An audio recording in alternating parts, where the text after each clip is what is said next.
Hi everyone, welcome back to my channel. My name is Courtney and today we are going to be doing my May wrap up for 2022. So I read a lot of books this month. I was very productive with my reading. I felt very productive last month, which led into this month also being a really great reading month. I will say the last week and a half I did start to feel slumpy. I wish I wouldn't have pushed myself to read, but in a way I'm also glad that I did end up reading those last two books because now I am ready for June and I have a lot of fun reading plans for June, so I'm really excited for that. And also stay tuned if you're interested in my June reading plans. So as always, let's get the manga out of the way and then we can get into the books. So this month I read Yona of the Dawn, volume 36 by Mizuho Kusanagi. This is a shoujo fantasy, political fantasy series. It's one of my favorite series of all time. I just love how this manga deals with its characters and character growth. And this volume actually came out early. It is supposed to be released in June 7th, I believe.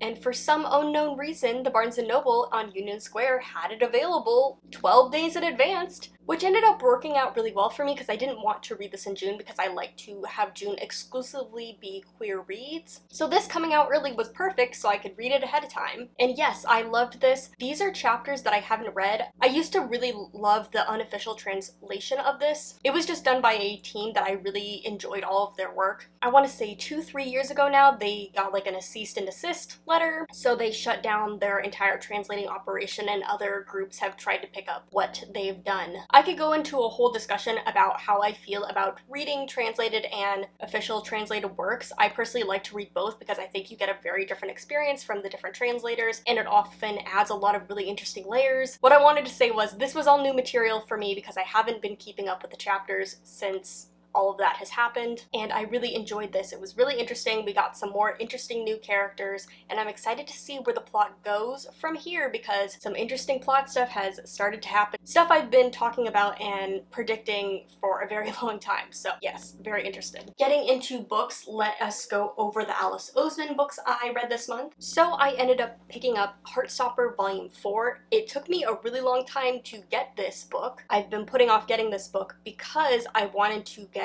the UK edition so that they all match. If you don't know, the US and the UK edition are not the same. Their spines are a little bit different and their height are a little bit different. Yes, it's very anal of me, but I wanted them all to match, so I finally just went on to Waterstones and picked up the UK editions that I wanted, and I really enjoyed this. This volume is very interesting because a lot of it is backstory or the characters kind of reflecting back on certain moments that happened. I think Alice Oseman does this really intentionally so that you don't have to see Charlie's mental health stuff in a moment where he is very vulnerable. It still allows him to be vulnerable and to show mental health and talk about mental health. It's not super explicit in scene of things, and I think that's in a way to kind of soften things so that it's not triggering content for a lot of mental health people. Charlie deals with an eating disorder, self-harm. He goes to a psychiatric ward in this novel. But going back to Heartstopper as a whole, Heartstopper follows a young teen named Charlie who's interested in this new guy that he's sitting next to named Nick, and it's them kind of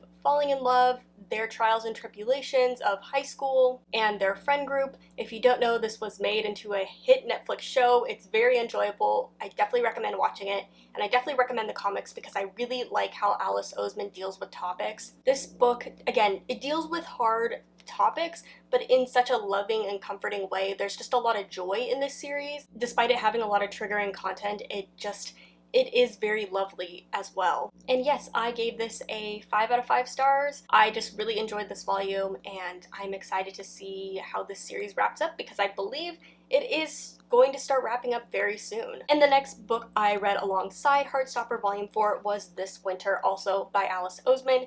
This is a novella short story, and it actually takes place during parts of Heartstopper that we don't see in full. So this was a great companion to the 4th volume because it takes place at the same time. So this is a short story about Charlie and Nick's Christmas and the obstacles they face. This is in first person, so you're really inside the heads of the characters, which you get a little bit of the comic, but it's not as much, obviously because it's a comic and it's not a narration. So this was really interesting. I gave this a 3 stars. I think it was good. I enjoyed it because we are so directly in the characters' heads. There aren't a lot of moments of reflection, and this story, while it adds to the comics, I don't think it really comes to like any big conclusion. It fills in the gaps of some of the story, but it doesn't really do anything special. It's cute. I'm glad I read it, and I am almost caught up on all of Alice Oseman's work. I have read everything except Nick and Charlie, which should be in the mail at some point, but yes, I am almost caught up and have read everything by Alice Oseman. So next I am going to go over the 2 standalones I read, and then we'll get into series. So the first standalone I read this month was Here the Whole Time by Victor Martins, and this is a translated Brazilian novel, a young adult novel, a young adult contemporary novel, and this is following our main character Felipe, who has these big plans for his winter vacation, which is basically to do absolutely nothing but stay in his room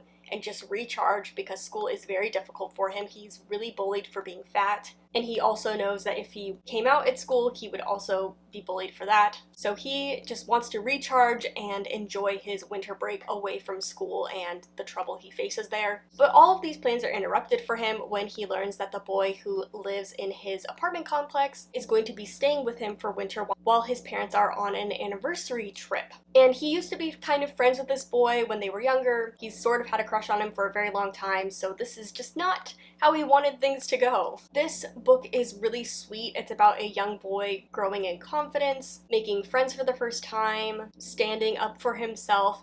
It's really, really heartwarming and cute. I really, really enjoyed this, and I ended up giving this a 3.25 stars. I think it's a great YA contemporary, and I really loved reading something that was translated. I think me as a young teen would really connect and really enjoy reading from this main characters. We are in a first-person perspective, so you are directly in his thoughts, and you get a lot of his perspective. I don't care about this so much now as I've grown older, but as a teen, I really liked being in first person, and I really felt like I could connect to the characters. The only thing I will say that I didn't enjoy as much is that we are set in the 15-day time period that Caio is staying with Felipe and his mother. And because the book is structured around that time frame, everything happens very, very quickly. The romance, the friendships, all of that. And towards the end of the novel, I kind of wish that the book was stretched out. I wish things had happened outside of that time frame. But overall, this is a really great novel for teen readers, and I would highly, highly recommend it. The next standalone I read was The Space Between Worlds by Micaiah Johnson. This is an adult sci-fi novel, and it takes place in a world where there are alternate realities that scientists that the world knows of, and it is our main character, Kara's job to go between worlds to gather information and to bring it back to her own world for analysts and people that like predict the future and stuff that's going to happen. And this novel is really interesting. I definitely think I need to do a full reread of this book to fully grasp everything. There are definitely a lot of layers, a lot of stuff that is connected back to our own world, problems we face here. But at the heart, this book is about one girl struggling, literally being a person who travels between worlds, but in her own world is stuck again between 2 worlds. The poor world where she grew up on the outskirts of society to the city that she now is allowed to inhabit because of her job. This book also happens in a first-person perspective, which is really interesting because I think if you laid out the plot points of this novel, it would seem maybe typical of a sci-fi or unexpected for a sci-fi. But because of that first-person perspective where she doesn't really know what's going on, where she's just, living her day-to-day life, it made the book feel really unpredictable. It made it feel like it was going in interesting and different directions. I don't know, just the way that this author was able to focus in on certain things and not focus in on others made this novel feel really unique. Like, yeah, there's sci-fi plot moments happening, but those aren't really the important moments to Kara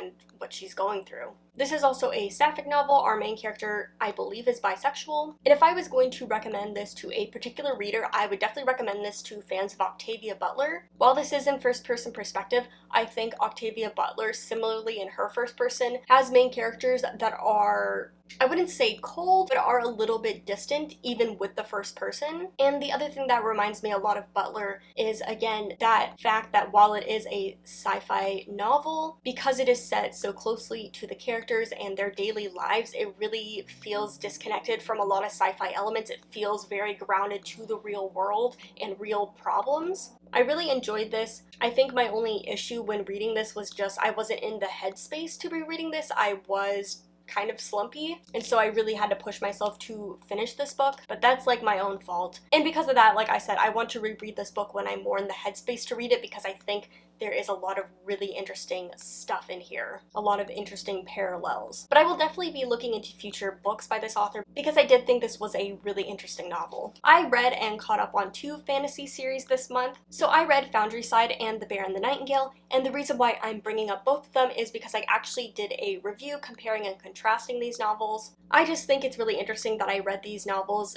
really close together because they do have some similarities. Both of them are adult fantasy novels, both of them follow a young female protagonist, and both of them are the first books in a trilogy. So if you want to hear more of my thoughts and opinions on these series, definitely go and check out those videos. But I only talk about the first 2 books in that video. So let's kind of go over the rest of the series. I caught up on both of these series, so I read the first 2 books in the Foundry Side series. So I read Foundry Side and Shorefall. The 3rd and final book is coming out, I believe, at the end of June, if not July. But these 2 books are by Robert Jackson Bennett, and like I said, they are an adult fantasy series following a young female protagonist. Sanchia, our said female protagonist, has the ability to feel and understand the world around her in a magical sense, and this entire world is built around these magical items, which are called scribed items or scribings, and it basically allows certain objects to go against the laws of physics and do interesting and unique things. And so Sanchia, because of her ability to interact with the world around her and understand it, has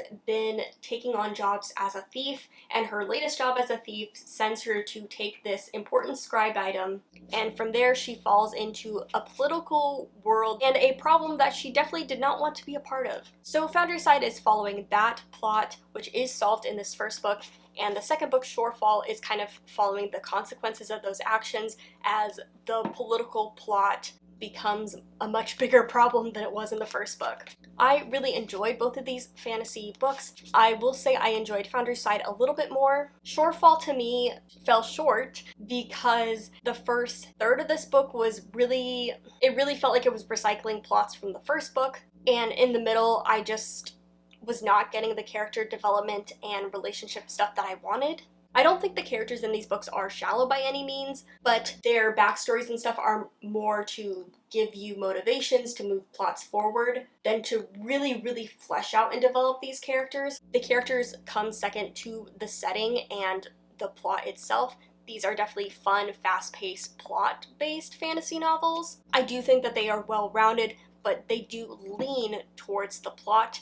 And for me, I'm just always wanting more of the characters, and I really enjoy these characters, which is why I always want more of them. But I would definitely recommend this to fans of Brandon Sanderson. It definitely falls in that kind of vein. It's a hopeful sci-fi, but bad things happen. There are consequences, there are stakes, there are risks. Not every character is going to make it out alive. But yeah, I enjoyed this fantasy series. I'm looking forward to the 3rd and final book, and this is a 4-star series overall, and I gave both of the books 4 stars. And the other series I read was The Bear and the Nightingale, and I completed The Bear and the Nightingale series by reading all 3 books. I believe this is the Winter Night trilogy, that's its official trilogy title name, but I read The Bear and the Nightingale, The Girl in the Tower, and Winter of the Witch. And these are Russian folklore-inspired historical fantasy novels. And this similarly follows a young protagonist, a young girl as she's growing into her own. This is really a series about a young girl growing into her power, both as like a person and like literally as a witch. This series is very whimsical, very magical, and I really enjoyed it. I gave the first 2 books 4 stars. I really enjoyed The Bear and the Nightingale. This one is set very close to Vasia's world where she's grown up. It takes place in her winter village in the woods, and The Girl in the Tower is Vasia's setting out on her journey and kind of expanding into a bigger world. I will say this book is a little bit difficult. The series in general has some content warnings, mainly a lot of misogyny, sexual violence, sexual assault, domestic abuse. There are other ones, so I definitely would look them up. I know I've written them in my Goodreads reviews, but I will say this book especially was very triggering, especially at the time I was reading it, because Roe v. Wade was a big topic at the moment. It still is, but it was a very big thing the week I was reading this, and I will say it was not the most comforting to read about a book where there is a lot of misogyny towards characters, about, what a woman's place is, what they should be doing with their body, that kind of thing. And the other big content warning for this book is that Vasia is pretending to be a man, and she is very much enjoying being a man and those privileges, but she is discovered, and there is a scene where she is forced to undress, or she is forcefully undressed to prove her gender. So I would definitely give trigger warnings for transphobic undertones in this series, especially this book. And again, for that undressing scene, because it's a very triggering scene. I had a really hard time getting through it. And the final book, The Winter of the Witch, I ended up giving a 4.5 stars. I will say the first book and the third book are my favorite in the series, but the stakes that this book goes to, the evolution that is achieved through these two books to get to this third one, it's just really excellent. I loved how everything really came together in this third and final novel. And while it might look a little bit thinner and smaller than the other books, that's not the case. The type just gets smaller. So be warned, this book I think is the longest of all three of them. Where'd the sun go? It's hiding behind the building. That is the worst part about New York City, is trying to find direct sunlight to take videos in. But anyway, The Winter of the Witch, I really enjoyed it. I really enjoyed the entirety of the Bear and the Nightingale series. But again, this book for me was definitely not what I should have been reading in that moment, and I would definitely recommend the series overall. Trigger content warnings should definitely be looked at before you read the series. Honestly, the same goes for Foundry Side as well. There are a lot of misogynistic world stuff in there. Again, if you want to check out my Goodreads reviews to see those trigger and content warnings, I tried my best to tag all the ones that I found. But yes, I would give this a 4.5, maybe even a 5-star series upon reread. This series just really, really worked for me. It was character driven, character focused. The characters' choices are what led to different consequences and outcomes. There's high risk, but it's also really magical and whimsical. It has that folklore element to it, that folklore magic. It's a really excellently woven story. But these are all the books that I read this month. How many are they? 10? 9? 9, 10. 10 books. Yay. Yay me. And those are all the books that I read this month. I hope you enjoyed this video. Let me know in the comments down below what you read this month. I would love to know. And if you enjoyed this video, I would love it if you would subscribe to watch more of my content, or you would just give me a like or a comment. It really helps because the algorithm does not like me very much. It does not seem to like anybody on YouTube, let's be real. But again, thank you so much for watching. I'll see you guys later, and happy reading.